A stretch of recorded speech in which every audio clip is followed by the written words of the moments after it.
आज मैं बहुत दुखी हूँ और व्यथित हूँ। जिस तरह से मेवात में हिंसाएं हुई हैं और एक छोटे से राज्य में, हरियाणा राज्य में, जहाँ पर कि कहने के लिए तो डबल इंजन की सरकार है, बीजेपी, जो कि केंद्र में भी सरकार है और जिसके कि राज्य में भी सरकार है, और जहाँ के मुख्यमंत्री खट्टर साहब हैं।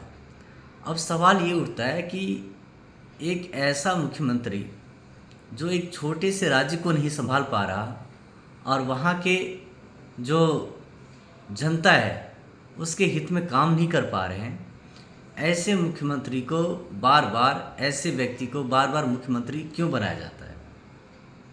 क्या बीजेपी पार्टी में और ऐसे पद के दावेदार नहीं थे हरियाणा में?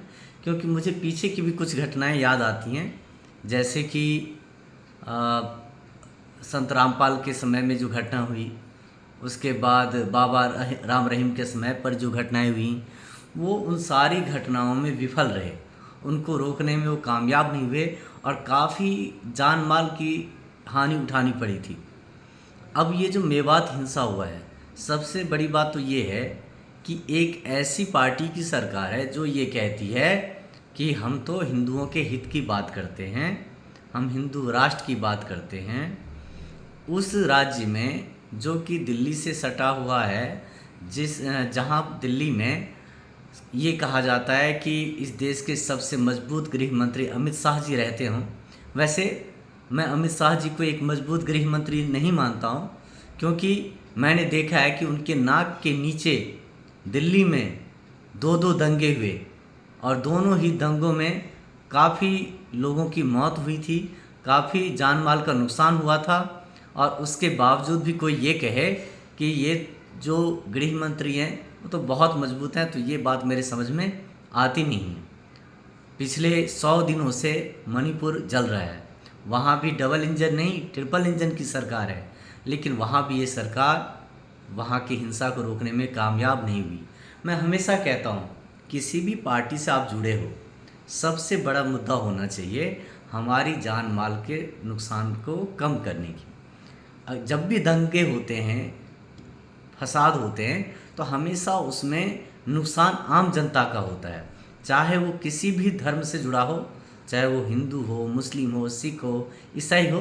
तो निश्चित रूप से ये जो सरकारी जो एजेंसियां हैं, अभी मैं कई न्यूज़ चैनल्स में देख रहा था कि ये कहा जा रहा है कि इसमें बहुत मास्टरमाइंड है। पहले से मेवात में तैयारियां चल रही थी कि वहाँ पर शोभा यात्रा में करना है और इस तरह की बातें।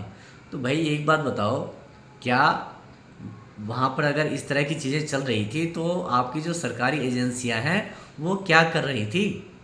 वो क्या इस घटना का इंतजार कर रही थी कि ये घटना हो जाए उसके बाद हम कुछ करेंगे?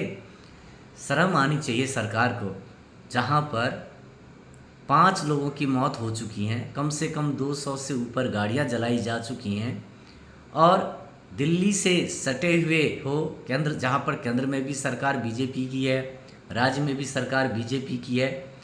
तो मेरा सवाल है बीजेपी सरकार से कि भाई कर क्या रहे हो? कहना बहुत आसान होता है, करना बहुत कठिन होता है। भाषण देना एक बात होती है और उसको इम्प्लीमेंट करना दूसरी बात है। मुझे लगता है कि कई जगहों पर ये सरकार कामयाब नहीं हुई है। इस मुद्दे पर मुझे लगता है कि केवल और केवल एकमात्र योगी आदित्यनाथ जी हैं, केवल एकमात्र योगी आदित्यनाथ जी हैं उत्तर प्रदेश की सरकार के मुख्यमंत्री, जिन्होंने कि काफ़ी हद तक अपने राज्य को संभाला है, और वो भी एक ऐसे राज्य को संभाला है जो सबसे संवेदनशील राज्य है और इस देश का सबसे बड़ा राज्य है। तो मुझे लगता है कि पूरे देश में जितने भी राज्य हैं उन मुख्यमंत्रियों को देख लीजिए और उत्तर प्रदेश के मुख्यमंत्री को देख लीजिए, तो आपको पता चलेगा कि उत्तर प्रदेश के मुख्यमंत्री वास्तव में क्या कर रहे हैं। उनके बराबर क्या, उनके आसपास भी बीजेपी का कोई मुख्यमंत्री काम नहीं कर पा रहा है। तो बीजेपी को भी ये सोचना चाहिए कि 2024 का इलेक्शन भी आने वाला है। अगर इस तरह से आपकी परफॉर्मेंसेज होंगी राज्यों में, तो आप ज़्यादा समय तक जनता के लिए और जनता के बीच में जाकर जनता के वोट को नहीं पा सकोगे, क्योंकि हरियाणा इतना छोटा सा राज्य है। अगर वो नहीं संभाल पा रही है आपकी सरकार, आपके मुख्यमंत्री, तो ये बहुत ही दुखद घटना है। मुझे लगता है कि इस पर पीछे भी कई बार मैंने देखा है कि कई बार ये सरकार जो है पीछे हटती है। जहाँ ऐसी बात होती है तो कुछ ना कुछ लगा देते हैं कि भाई कांग्रेस ने किया, विपक्षी पार्टियों ने इसको किया। अरे भाई, आप क्या कर रहे थे? सारी इंटेलिजेंस आपके हाथ में है, आपकी पुलिस, आपका प्रशासन, आपकी सरकार, तो आप क्या कर रहे थे? तो सवाल बीजेपी से है कि आप कहते हो कि हम जो है 80% के लिए काम कर रहे हैं। कहाँ काम कर रहे हो? दिखाओ, साबित करो। हर बार, चाहे दिल्ली में दंगा हुआ हो, चाहे अभी हरियाणा में हुआ हो, चाहे मणिपुर में हुआ हो, जहाँ कहीं भी दंगा हुआ आप देख लीजिए कितना अधिक जान माल का नुकसान उठाना पड़ा है। एक तरफ हम बात करते हैं विकास की, जीडीपी की। अरे क्या करना जीडीपी का? क्या करना इस विकास का? हम 10 साल, 20 साल, 25 साल में एक घर बनाएं, मकान बनाएं, 2 गाड़ी लें और चंद मिनटों में एक दंगा हो जाती है और सारे मकान तोड़ दिए जाते हैं, मकानों में आग लगा दी जाती है, घरों में आग लगा दी जाती है, गाड़ियां जला दी जाती हैं। आपके सालों की जो कमाई है वो सेकंडों में ख़त्म हो जाती हैं।